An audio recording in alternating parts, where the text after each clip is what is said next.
dignity of every individual. The Constitution is therefore both a shield and a compass, as it protects the weak, the vulnerable, and marginalized, while guiding our nation's leadership towards justice, equality, and inclusion. The constitutional promise of national cohesion and prosperity cannot be secured by political or economic power alone. They flow from fidelity to the Constitution, respect for diversity, and inclusion in governance. Our Constitution envisages a Kenya where all communities, regardless of their size, and all citizens, regardless of their station in life, would have an equal claim to dignity, opportunity, and justice. Going forward, I hope this discussion we are having today can take part in all our counties, in all our constituency, in all our wards, in all our families, so that Kenyans can embrace constitutionalism, they can internalize the Constitution, they can own and they can claim the rights that are enshrined in the Constitution. Because when we uphold the Constitution, we nurture cohesion, and in turn, cohesion turns and becomes the fertile soil upon which peace and prosperity of our nation will grow. It is important to use this Katiba Day commemoration to reaffirm the fact that the heart and soul of our constitutional democracy are strong, independent, and accountable institutions. These institutions are designed not to operate in isolation, not to serve themselves, but to serve fleeting interests, but not also to serve fleeting interests, but to serve the people of Kenya. Every decision we make, be it in the judiciary, in the executive, or in the legislature, the question we must ask is how it impacts on Kenyans and how it promotes the spirit of the Constitution. The judiciary, in particular, occupies a unique place in this framework. It is the guardian of the Constitution, the arbiter of disputes, and the protector of our rights. The judiciary that is weak, a judiciary that is captured, a judiciary that is beholden to any authority cannot fulfill this mandate. One article of the Constitution that I celebrate every day is Article 160 that proclaims this independence and directs that judiciary or judicial decisions cannot be influenced by anybody or any authority. Therefore, an independent and well-resourced judiciary is not a privilege of judges. It is a right of every Kenyan and a safeguard for our democracy. Judicial accountability has been critical to consolidating public trust, because independence goes hand in hand with accountability. And to enhance public trust and confidence in the judiciary, we, in January, established the court integrity committees in every court stations, bringing together stakeholders to identify and address corruption and unethical conduct. At a sectoral level, the judiciary, working with other agencies in the justice sector, through the National Council on the Administration of Justice, spearheaded the Anti-Corruption Strategic Guiding Framework for the justice sector, which was launched, Your Excellency, in March 2025, and it promotes a coordinated action in tackling corruption across institutions in the justice sector. On the other hand, the Judicial Service Commission has, since the promulgation of the Constitution, diligently carried out their constitutional mandate of ensuring accountability within the judiciary by receiving and investigating complaints against judges and judicial officers.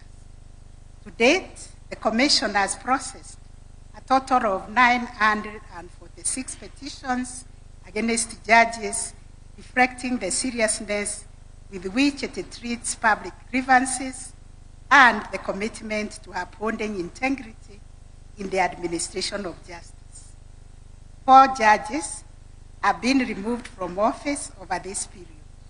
At present, only 95 complaints remain pending, most of which are at various stages of inquiry, demonstrating both the efficiency and transparency of the Commission's processes. In addition, 210 judicial staff have been dismissed from service after due process as established misconduct on their part, which is also a clear signal that ethical lapses within the institution will not be tolerated. These figures illustrate not only the robustness of internal accountability mechanisms, but also determination of the Judicial Service Commission to maintain the highest standards of professionalism and public trust. Your Excellency, distinguished participants, democracy thrives when institutions play their constitutional roles faithfully. The executive and legislature embody the majoritarian principle, reflecting the will of the majority. The judiciary embodies the counter-majoritarian principle, ensuring that constitutional limits are respected and that rights of every individual, including the rights of the minority, are protected. I must emphasize this balance is delicate but essential for accountability and proper governance. If the judiciary were to come under the control of any authority, or if its independence is compromised, the safeguard against abuse of power would collapse. That is why the judiciary's independence is not negotiable. It is the very backbone of our constitutional democracy. The drafters of our constitution envisaged a government of separate but independent institutions. The executive, the legislature, judiciary, county government, independent offices, and commissions are all designed to check and counterbalance each other while working in harmony for the common good of our people. Mutual respect and constructive cooperation among institutions is absolutely critical. It is a constitutional requirement. When an institution remains faithful to its execution of the responsibilities and accords respect to other institutions, our democracy is strengthened, not weakened. Since the promulgation of the 2010 Constitution, the judiciary has undergone profound transformation through reforms in access to justice, the establishment of specialized courts, adoption of technology, and development of robust jurisprudence. The judiciary has sought to live up to its constitutional calling. The jurisprudence of our superior courts has clarified the scope of constitutional rights, reinforced the independence of institutions, protected devolution, strengthened electoral justice, and affirmed the supremacy of the Constitution over all persons and authorities. Currently, under the judiciary's blueprint, social transformation through access to justice, we are keen to ensure that justice is accessible to all Kenyans across the country. Indeed, these strides have not been without challenges, but they reflect the judiciary's striving to embody the spirit of Katiba. In conclusion, as we commemorate Katiba Day, let us remember that the Constitution is not self-executing. It is a promise, and this promise needs to be nurtured. It is a promise that can only be realized when leaders and institutions alike embrace it as our collective covenant. Today, as we stand together, we affirm before the people of Kenya that we remain bound together by our Constitution. Let this unity not be symbolic gathering, but a commitment to constitutionalism, justice, accountability, and service to our people. Your Excellency, distinguished leaders, may this Katiba Day inspire us to recommit ourselves to the transformative vision of the Constitution and to work faithfully with our people on the journey towards justice, peace, and prosperity. Asanteni sana. May God bless you. May God bless Kenya.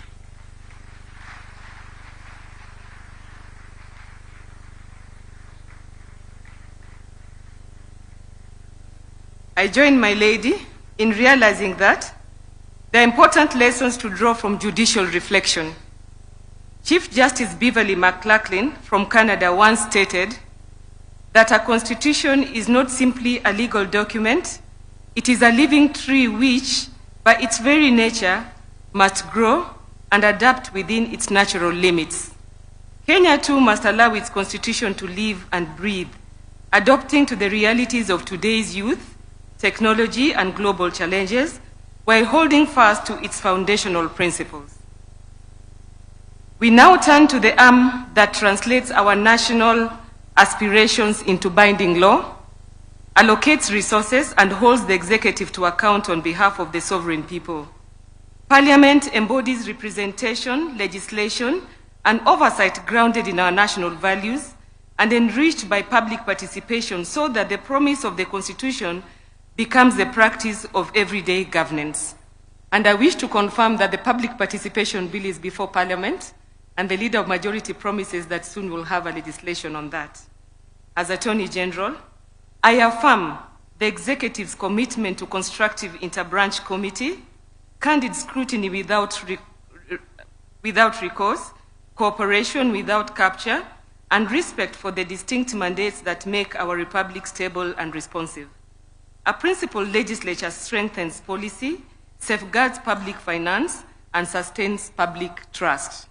It is now my honor to invite the Right Honorable Dr. Moses Masika Wetangula, EGH Speaker of the National Assembly, to deliver his remarks.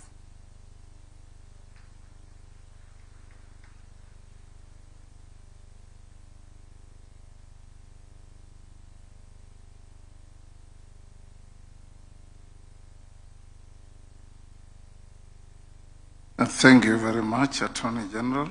Your Excellency, our President, our Deputy President, and allow me to ride on the established protocols. Congratulations to Your Excellency for setting aside this Katiba Day for our nation. It reminds us, in case we forget, that this was a long, winding journey to get to this Constitution. Today marks 15 years since the promulgation of the Constitution of Kenya. Katiba Day is therefore a day to reflect on the 15-year journey of the implementation of the Constitution by celebrating the milestones we have made so far. It is noteworthy that the Constitution of Kenya 2010 marked a paradigm shift from the governance structure under the repealed Constitution by, among others, recognizing the centrality of the people in the conduct of the affairs of our nation. As Parliament, we are conferred with the sacrosanct constitutional functions of legislation, representation, and oversight. Over the last 15 years, Parliament has been at the forefront of ensuring the implementation of the Constitution.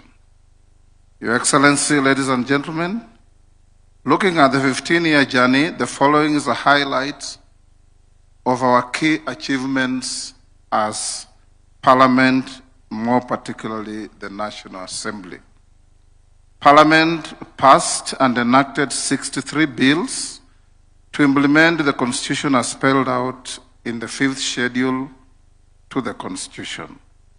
The legislation included legislation on leadership and integrity, representation of the people, land and environment, devolved government, public finance, and the public service, among others. Parliament has also passed and enacted 471 bills that have promoted good governance and social and economic development of the country. The bills include the recently passed Anti-Money Laundering Amendment Bill 2025 and the Conflict of Interest Bill 2025, which are now acts of Parliament. Further, to implement the Bill of Rights under Chapter 4 of the Constitution, Parliament has enacted and passed several pieces of legislation to promote the fundamental human rights, including the right to the highest standard of health and the right to accessible and adequate housing, this being the Social Health Insurance Act and the Affordable Housing Act, respectively, among others. The National Assembly has, over the past 15 years, provided for the financing of the national budget through enactment of 13 appropriation acts. The new Constitution vests the budget process in the National Assembly. Your Excellency, ladies and gentlemen, the National Assembly appropriates resources that are essential for execution of constitutional and statutory mandates of various organs of government. Equally, funds have been appropriated to the NGCDF to fund various key national projects at the constituencies and to NGAF to fund affirmative action initiatives. As part of its mandate, the National Assembly has approved the ratification of 98 treaties and conventions in accordance with Article 26 of the Constitution and the Treaty Making and Ratification Act. This has ensured that the country's commitments to international obligations are informed by national interest. Your Excellency, ladies and gentlemen, under Article 10 and 118 of the Constitution, Parliament is obligated to ensure public access and participation. In this regard, post-2010 Constitution, Parliament is more open and accessible to the public. For instance, in the last 2 months, we have hosted over 500,000 school children and many other visitors who have had an opportunity to not only appreciate how Parliament works, but also freely interact with their elected representatives within the precincts of Parliament.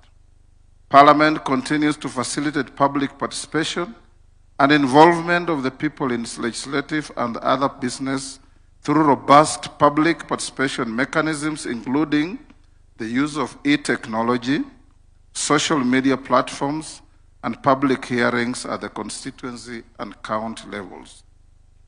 Since the promulgation of the new Constitution, the National Assembly has received and considered 1,233 public petitions in furtherance of the right of every person to petition Parliament in terms of Article 119 of the Constitution.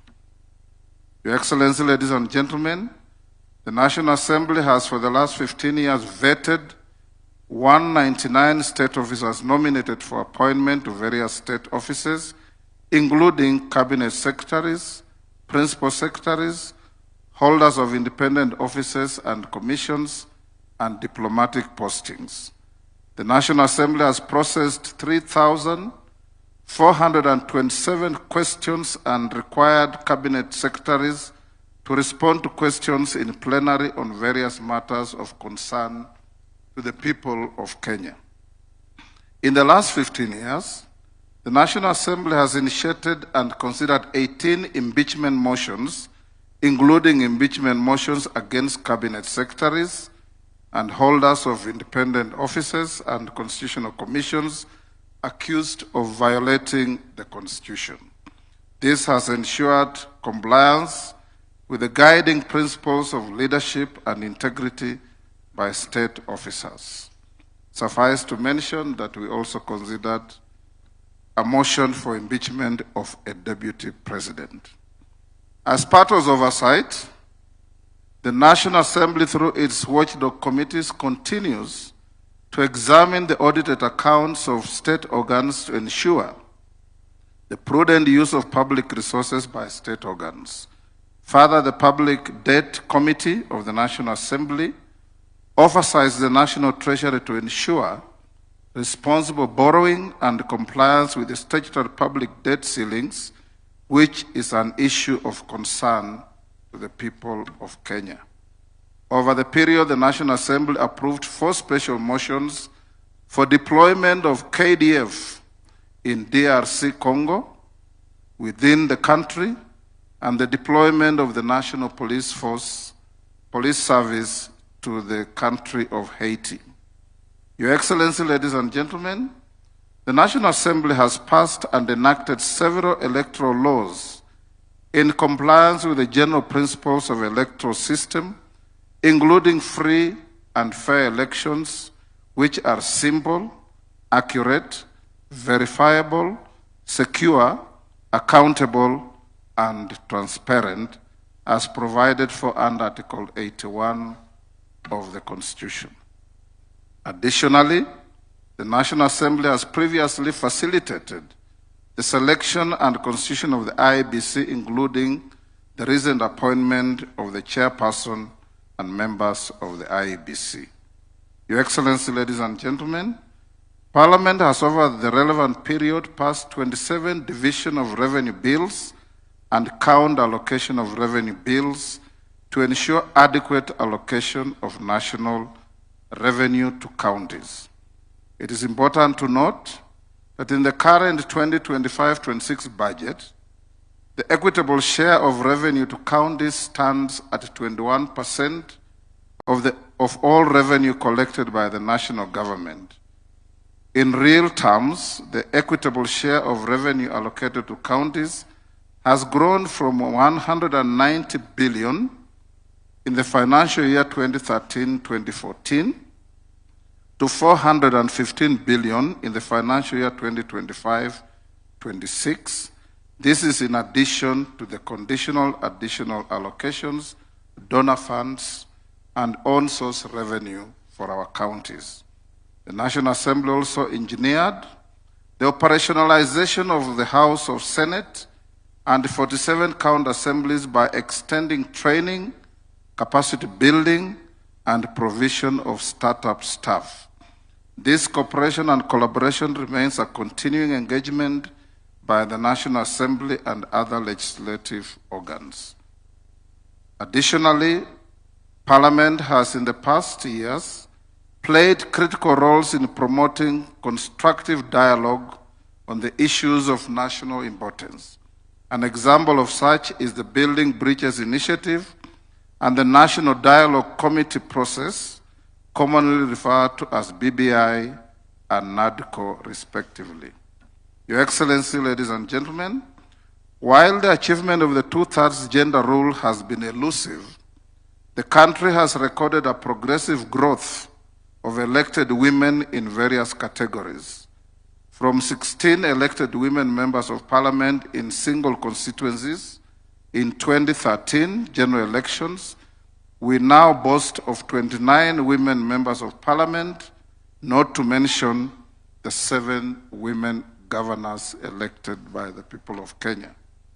We have also recorded a significant number of elected youth to the National Assembly, which stands at 46 in the current National Assembly.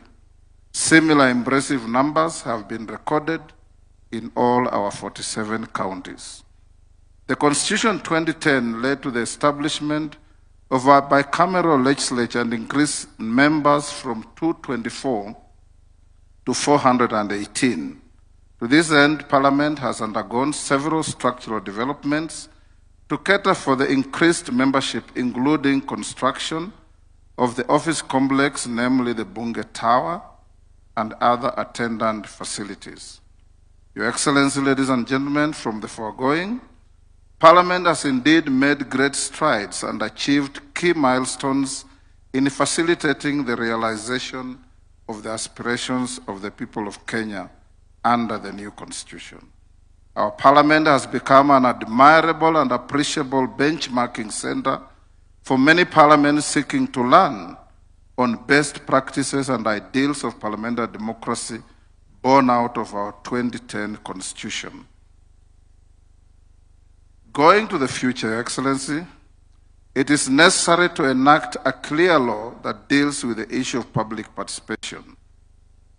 The Attorney General, cooperating with Parliament, has a draft bill that is before the House, which is now being harmonized by the House Committee with two other bills that were drafted by individual members so that we can simplify and make public participation user-friendly, cost-effective to avoid unnecessary and unhelpful duplex processes.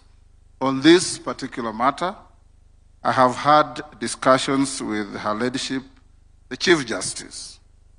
I can give an example. We had a bill called the Sugar Bill.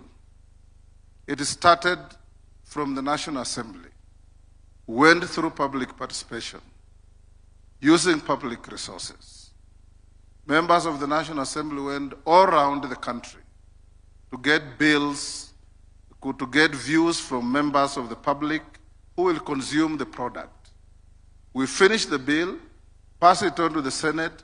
They start again the same round of public participation, going to meet the same people, pick the same views, spend the same resources from the same envelope, and if we don't do that, some Kenyan goes to court and the court say there was not adequate public participation.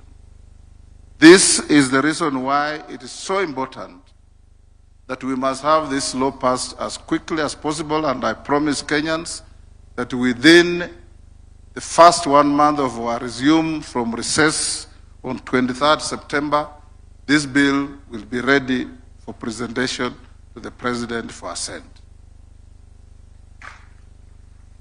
In conclusion, the Constitution being a living and dynamic document, it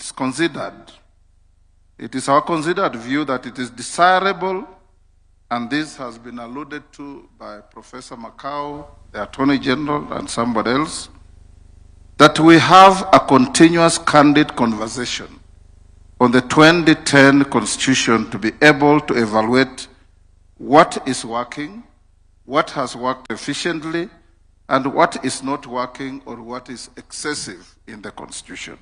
Such exercise would help our country to continue with our journey to achieving a near-perfect Constitution for our country.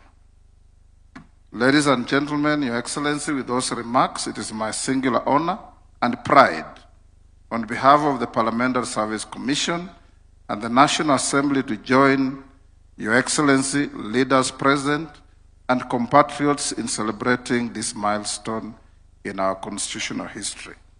You may wonder why my brother, the Speaker of the Senate, is not here. He is sitting in the Senate, presiding over one of the creations of this Constitution, having a process of impeachment of a governor before the House. And this is the beauty of this Constitution, that if you are impeached at the county, you still have an appellate structure at the Senate for your case to be heard. And you still have an appellate structure to go to the courts to challenge whatever we do. This Constitution is wonderful, this Constitution is great, but it will be as great as we adhere to its ideals, to its principles, and its implementation. May God protect our country. May God make us more conscious of our rights, and may God make Kenyans understand and appreciate that we must be each other's keeper in protecting our country. Thank you.